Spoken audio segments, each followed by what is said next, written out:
The silent stars. Dr. Elena Santos stood at the observatory window of Titan Station, watching Saturn's rings shimmer in the dim starlight. Something felt wrong about that shimmer. The light was weaker than it should have been. The readings on her quantum array confirmed what her instincts had been screaming for weeks. The stars were dying, not in the natural way, but being systematically extinguished like candles in an endless dark. Dr. Santos, emergency transmission from the Galactic Council, her AI assistant chirped. The holographic display materialized, showing the familiar face of High Counselor Zixtal, their crystalline features reflecting what little light remained in their chamber. "Doctor, I assume you've noticed the anomalies." The High Counselor's normally melodious voice carried an edge of fear that made Elena's spine tingle. "Yes, Counselor. We've recorded a 15% reduction in stellar output across the Orion arm in just the past month. It's as if something is." Elena paused, searching for the right words. "Feeding on them," Zixtal finished. "We're calling it the Void Walker. It's an entity older than our civilizations, perhaps older than the galaxies themselves. It's been dormant for billions of years, but now it's awake and hungry." Elena's mind raced through calculations, possibilities, implications. The Prometheans' Dyson sphere network. Destroyed. Their energy manipulation technology only seemed to make it stronger. The quantum architect's reality anchors. Bypassed completely. The Void Walker exists partially outside our dimensional framework. Doctor, you need to understand. Every advanced civilization in the galaxy has tried to stop it. The crystalline convergence, the synthetic collective, even the time-bending Cronus assembly, all failed. Elena felt a chill that had nothing to do with Titan's frigid atmosphere. These were civilizations that had mastered forces humans could barely comprehend, and they'd been swatted aside like insects. "Why are you telling me this?" she asked, though something in her gut already knew the answer. "Because, Dr. Santos, your species thinks differently. You're young, barely spacefaring by our standards, but you've shown remarkable ability to solve problems that stumped far more advanced civilizations. Your minds work in patterns we don't fully understand." The hologram shifted, showing a map of devastated star systems. "We've tracked its path. In approximately 6 months, it will reach Sol. Earth will be among the first planets in your system to die when your sun goes dark." Elena watched the simulation play out, the systematic extinction of stars, the wave of darkness sweeping across space like a cosmic plague. But something about the pattern caught her eye. She'd seen something similar before, in a completely different context. "Counselor, can you send me the complete data set of the Void Walker's movements, including failed containment attempts?" The data streamed in, filling her quantum displays with numbers and patterns. Elena's eyes widened as she spotted something nobody else had noticed, something that only a human mind, shaped by evolution on a chaotic, dangerous world, might recognize. "It's not random," she whispered. "It's not even feeding. Not really. Look at the pattern. It's like a search algorithm, but organic, adaptive. The Void Walker isn't just consuming stars. It's looking for something." Zixtal's crystalline features shifted in what Elena had learned to recognize as surprise. "Looking for what? I don't know yet. But this pattern, it reminds me of human neural activity during deep sleep. The way our brains consolidate memories, process information. What if the Void Walker is something like a cosmic consciousness? Not hungry, but dreaming." There was a long silence from the other end of the transmission.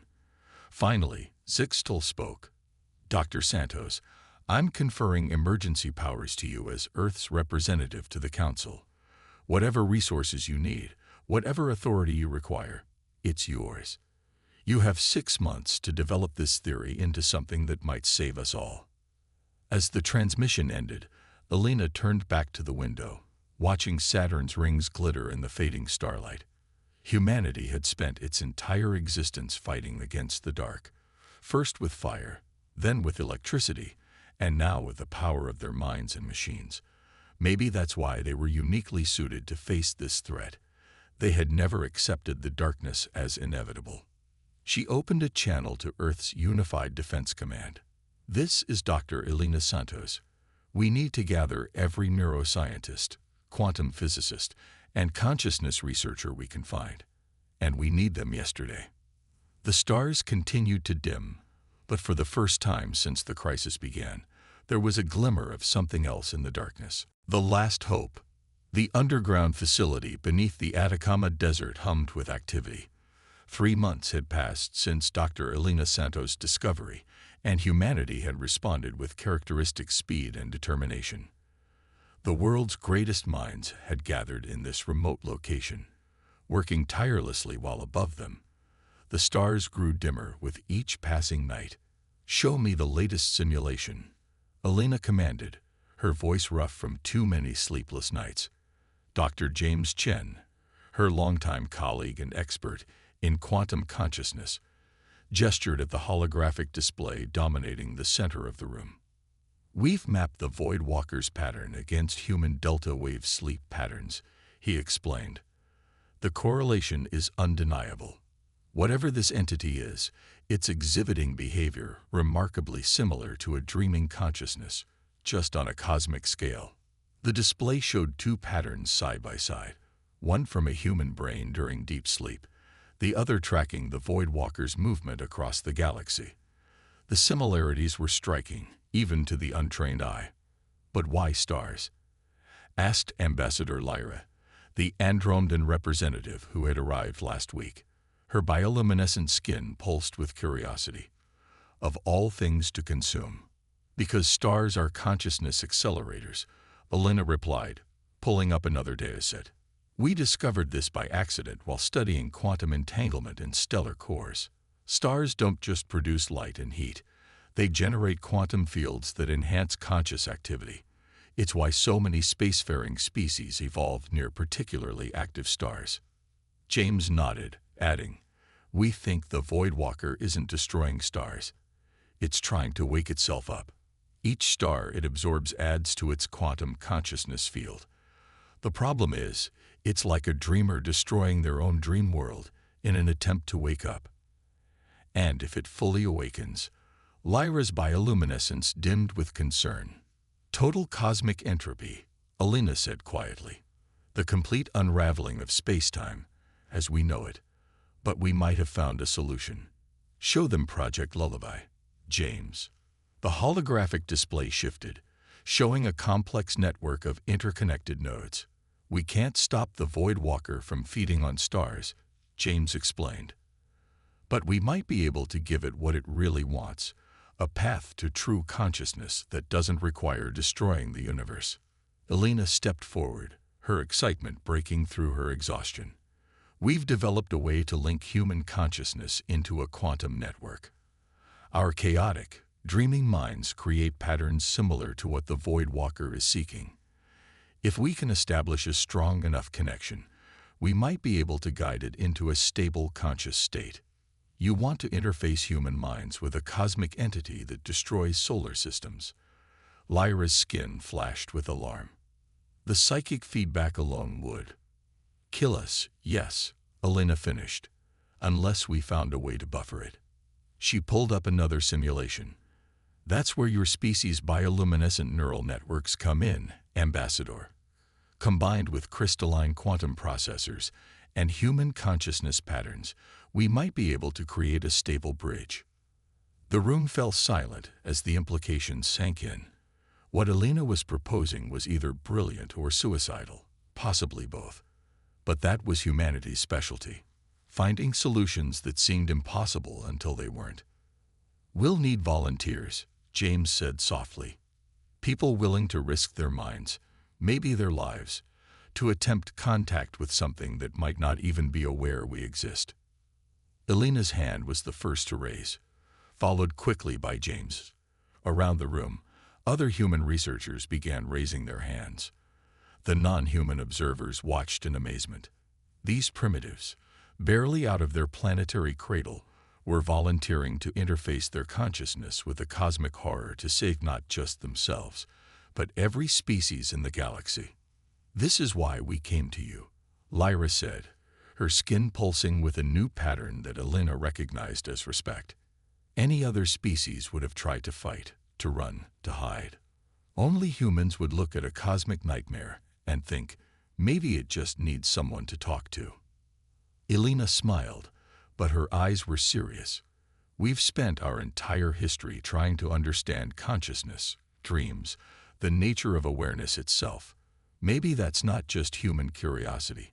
Maybe it's been preparing us for this moment. She turned to the window, where the dimming stars still shone. The Void Walker will reach our solar system in 3 months. That's how long we have to build the quantum interface, establish the consciousness network, and figure out how to communicate with something that thinks in stellar frequencies. And if we fail, someone asked. Then we fail trying to help, not hiding in fear, Elena replied. That's the human way. The work continued through the night, as above them, the stars flickered like candles in an increasing wind. But in that underground facility, humanity was doing what it did best, facing the impossible with innovation, courage, and just enough crazy to make it work. The race to save consciousness itself had begun. Project Lighthouse, the medical bay of the quantum research facility, looked more like a meditation retreat than a scientific installation. Soft lights pulsed in rhythm with the combined heartbeats of the 12 human volunteers, each floating in isolation tanks filled with quantum-sensitive fluid. Streams of bioluminescent particles, donated by Ambassador Lyra's species, swirled around them like living constellations. Dr. Elena Santos floated in the central tank, her consciousness tethered to both the physical world and something far more vast. Through the quantum interface, she could feel the others. James's analytical precision, Maria's artistic chaos, Ahmed's mathematical harmony, each human mind contributing its unique pattern to their growing network. Neural synchronization at 67% and climbing, reported Dr. Kira Paddle from the monitoring station. Quantum coherence holding steady. The crystalline processors are successfully translating the consciousness patterns. But it wasn't enough. They all knew it. After a month of attempts, they could generate a stable consciousness network, but it wasn't powerful enough to reach across space to contact the Void Walker. And time was running out. Through her quantum-enhanced awareness, Elena sensed Ambassador Lyra enter the facility. The Andromedan's bioluminescent patterns were dimmer than usual. Bad news. The Void Walker has accelerated, Lyra announced to the room. It's no longer following its previous pattern. Somehow, it sensed what we're trying to do. We now have less than 3 weeks before it reaches Sol. Elena opened her eyes in the tank, the quantum fluid rippling around her. Get me out. We need to talk. 10 minutes later, wrapped in thermal blankets to combat the post-immersion chills, the human volunteers gathered with their alien colleagues in the conference room. The latest stellar maps showed a terrifying reality.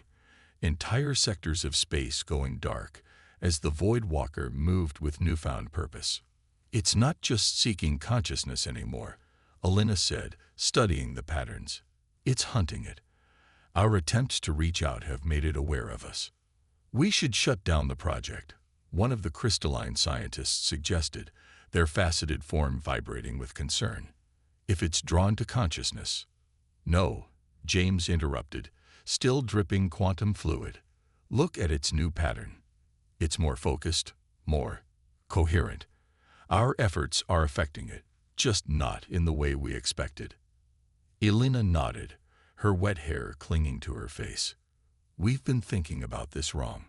We've been trying to create a consciousness network powerful enough to reach across space to contact it. But what if we don't need to reach across space at all? She pulled up the original data that had started everything. The comparison between human dream patterns and the Void Walker's movements. In dreams, distance doesn't exist. Consciousness creates its own space. What if instead of trying to shout across the cosmos, we create a dream space that overlaps physical space? The quantum realm, Maria gasped, understanding dawning. If we could extend our consciousness network through quantum space, We wouldn't need to reach across physical distance at all, James finished, because in quantum space, everything is connected to everything else already. The room erupted in discussion as the implications became clear. It was theoretically possible. They had all the pieces: the human consciousness network, the Andromedan bioluminescent quantum translators, the crystalline processing matrices. But the power requirements would be enormous. We'd need to tap directly into a star, Kira calculated. The quantum field of an active stellar core would be the only power source strong enough. Sol, Elena said quietly. We use Sol itself. If we're wrong, we lose our sun a few weeks early. If we're right, the feedback could kill all of you. Lyra protested, her skin flashing with distress, channeling that much quantum energy through human consciousness. Better to die trying than wait for the dark, An said simply, and the other human volunteers nodded in agreement. The next 2 weeks were a blur of preparation. The consciousness interface was rebuilt aboard a station in solar orbit. The crystalline engineers constructed quantum collectors that would channel Sol's energy directly into the network. The Andromedans modified their bioluminescent technology to handle the increased load. Through it all, the stars continued to dim. By the time they were ready, nearly a quarter of the visible galaxy had gone dark. The Void Walker's presence could be felt now, a weight in dreams, a shadow on thoughts. As Elena took her place in the orbital interface chamber, she looked out at the sun. Humanity's first light, their constant companion, now their last hope. Around her, the other volunteers settled into their pods, each carrying a piece of humanity's dreams, fears, hopes, and determination. Neural interface online. Kira's voice came through the comm. Quantum collectors at full capacity. Consciousness network initializing. Elena closed her eyes as the familiar sensation of the quantum fluid embraced her. But this time, she could feel something else. The vast, ancient power of Sol itself, feeding into their network, expanding their consciousness beyond anything humans had ever experienced. Ready to initiate quantum space overlap, James called out, his voice strained but steady. Elena took one last deep breath of the oxygen-rich fluid. This is Dr. Elena Santos. Project Lighthouse's go. Let's light up the dark. The power of a star flowed through 12 human minds, and consciousness expanded into quantum space, reaching for a dreamer that had slept for billions of years. The final phase had begun. The darkest hour. In the quantum-enhanced consciousness network, there was no up or down, no light or dark in the conventional sense. Elena felt herself spread across space itself, her mind intertwined with the others, through channels of pure thought. Sol's power coursed through their connected consciousness like liquid fire, expanding their awareness beyond the bounds of normal spacetime. And then they felt it. The Void Walker. It wasn't darkness, as they had expected. It was emptiness given form, loneliness made manifest on a cosmic scale. Through their quantum-enhanced perception, they could finally understand what they were facing. The last survivor of a universe that had existed before their own, trapped in an endless dream of isolation. It's so old, Maria's thoughts echoed through their network. So alone. They could feel the entity's attention turn toward them, drawn by their unified consciousness. The sensation was overwhelming, like being noticed by a galaxy. Several of the volunteers' vital signs spiked dangerously as their minds struggled to process the contact. Neural patterns destabilizing. Kira's voice seemed to come from impossibly far away. The quantum feedback is too strong. Elena felt James's consciousness strengthen beside her, helping to stabilize the network. Hold on. His thoughts resonated through their connection. Remember the dream protocols. Don't fight the experience. Flow with it. The Voidwalker's awareness pressed against their consciousness, curious but uncomprehending. It had been so long since it had encountered anything like itself, anything that could think, dream, understand. Its attempts to investigate them were like a tsunami trying to examine a seashell, threatening to crush them with sheer unconscious force. "Show it," Alina projected to the others. "Show it everything." The human volunteers opened their memories, their experiences, their very essence of being. Through their connection, they shared the full spectrum of human existence: the joy of childbirth, the pain of loss, the wonder of discovery, the comfort of companionship. They showed what it meant to be conscious beings who had evolved together, who had learned to share existence with others. The Voidwalker's response was immediate and catastrophic. Its consciousness recoiled, then surged forward with desperate intensity. The quantum sensors throughout the solar system overloaded. Warning alarms blared through the facility. Multiple consciousness patterns destabilizing. Kira's voice was frantic now. "We're losing them." Alina felt the others slipping away one by one, their minds unable to handle the strain. First Maria, then Ahmed, then others, each pulled back to normal consciousness by the facility's emergency systems. Soon, only she and James remained connected. "Alina, you have to abort." Lyra's voice cut through the chaos. "Your neural patterns are reaching critical levels." But Alina had felt something in the Voidwalker's response, not just loneliness and confusion, but recognition, understanding, hope. "James," she projected through their failing connection. "The dream space. We need to pull it in." His consciousness pulsed with understanding. Together, they reached out not with words or memories, but with the fundamental patterns of dreams themselves. They showed the Voidwalker that consciousness didn't need to destroy to connect, that awareness could be shared rather than consumed. The entity's response shook the fabric of space-time. Solar flares erupted from Sol as the quantum energy patterns fluctuated wildly. Alina felt her consciousness beginning to fragment under the strain. "Alina," James's thoughts were growing distant. "We can't hold it much longer." "We don't need to," she realized. "Look." Through their quantum-enhanced awareness, they could see it happening. The Voidwalker was changing, its pattern of consumption shifting into something new. It was learning, adapting, understanding. The last thing Alina remembered before losing consciousness was a sensation of vastness resolving into clarity, like a universe-sized mind finally waking up to find it wasn't alone after all. As darkness claimed her, she heard Kira's voice, filled with astonishment. "The stellar consumption. It's stopping. All across the galaxy, it's stopping." Then everything went black. Alina awoke 3 days later in the medical bay. Her neural patterns had been severely scrambled by the encounter, requiring extensive quantum realignment therapy.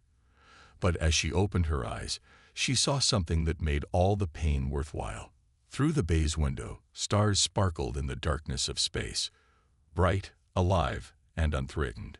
James was in the next bed, looking as drained as she felt but wearing a weak smile. "Did we just teach a cosmic entity how to dream properly?" "More like we reminded it how to wake up without breaking everything," Alina croaked, her throat dry. Ambassador Lyra entered the room, her bioluminescence pulsing with excitement. "The Galactic Council is going crazy trying to understand what happened.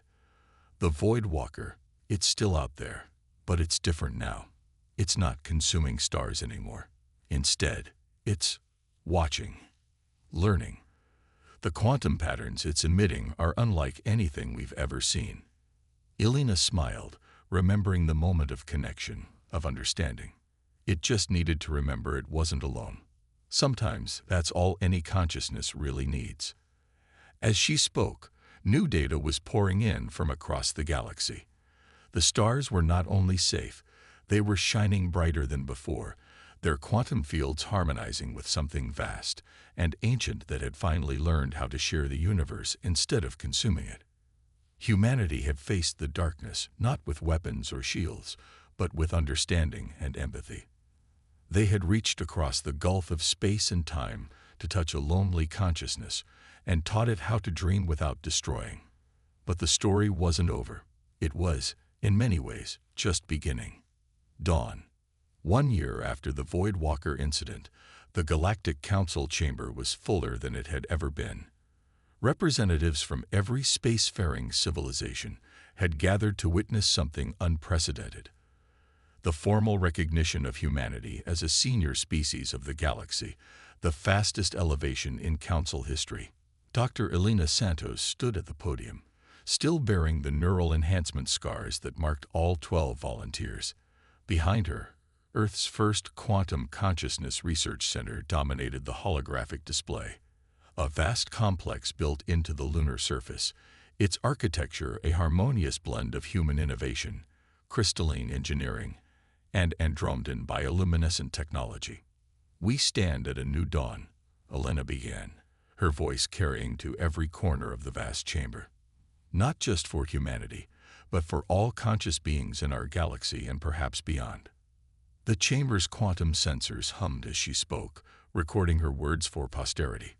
Above them, through the transparent dome, the stars shone with renewed brilliance, and something else, something that only the quantum sensitive could perceive: the vast, benevolent awareness that watched and learned. "The Void Walker taught us as much as we taught it," she continued. "We discovered that consciousness itself is the fundamental force of our universe, not just organic consciousness or synthetic consciousness, but all forms of awareness, from the smallest quantum fluctuations to the grandest cosmic entities."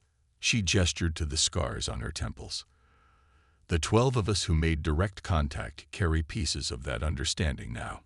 We dream in stellar frequencies. We perceive quantum patterns in everyday events. It changed us just as we changed it."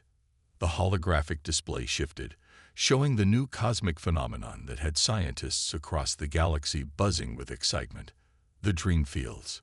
Vast areas of space where the Void Walker's presence enhanced consciousness itself, creating zones where thought and reality intermingled in ways that defied traditional physics. "But the greatest lesson," Elena said, her voice softening, "was one humanity had learned long ago, on a small blue planet orbiting an unremarkable star. The lesson that consciousness isn't meant to exist in isolation. That awareness, in all its forms, grows stronger through connection, not consumption." James Chen, standing among the Earth delegation, smiled. Like Elena, he carried the marks of their encounter, but also its gifts. All the volunteers did. They had become living bridges between normal space and the quantum realm, their dreams touching both realities. "The Galactic Council honors humanity not just for averting a crisis," Elena continued, "but for showing us a new way forward. The consciousness integration technologies we developed to communicate with the Void Walker are already revolutionizing how our species interact. Barriers of language and culture fall away when minds can touch directly, sharing not just thoughts but experiences, dreams, hopes." Ambassador Lyra, now Earth's strongest ally in the Council, pulsed with approval. Her species had been among the first to adopt the new technologies, their natural bioluminescent abilities making them perfect partners in the growing field of consciousness integration. "But our work is just beginning," Elena said, her voice strengthening. "The Void Walker was not the only cosmic consciousness out there. As we expand our awareness, we're detecting others, ancient dreamers waiting to be awakened, lonely minds seeking connection. Humanity has found its calling. We will be the bridge builders, the dream weavers, the ones who help all forms of consciousness find their way to harmony." The chamber erupted in appreciation, a chorus of voices, thought patterns, and energy signatures, all expressing agreement in their own unique ways. The elevation ceremony continued, full of pomp and protocol. But everyone knew the real celebration was happening in the dream fields, where human consciousness danced with cosmic awareness in ways that would have seemed impossible just a year ago. Later, as Elena stood in the quantum observatory of the lunar facility, she watched Earth rise over the lunar horizon. The planet glowed not just with reflected sunlight, but with the combined consciousness of billions of minds dreaming together. And far above, visible only to her enhanced perception, the Void Walker watched too, no longer alone, no longer consuming, but participating in the grand dance of awareness the humans had helped it rediscover. Ready for the next phase? James asked, joining her at the window. The other volunteers were gathering too, their quantum-enhanced minds already reaching out to touch the dreams of stars. Alina smiled, feeling the infinite potential of consciousness stretching out before them. You know what they say, when one dream ends, another begins. They finished together, their minds already reaching for the next frontier, ready to help guide the galaxy's awakening consciousness into a new dawn.